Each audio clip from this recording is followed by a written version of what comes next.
আপনারা জানেন যে সিলেট অঞ্চলে আল্লামা ফুলতলি রহমতুল্লাহ আলাই উনি কিন্তু অনেক কষ্ট করেছেন, অনেক মেহনত করেছেন এই পুরো সিলেট অঞ্চলে।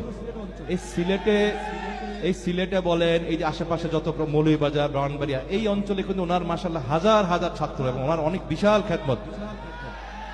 কেন জানেন? কেন জানেন? ওনার একটা লক্ষ্য উদ্দেশ্য ছিল।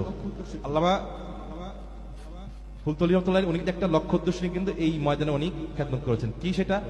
ওই একই, ঘুরে ফিরে একই। ওনার লক্ষ্য উদ্দেশ্য ছিল যে আপনারা সিলেটবাসী যেন বিশুদ্ধ কোরআন তেলাওয়াতের ছোঁয়া পান। সুবহানাল্লাহ।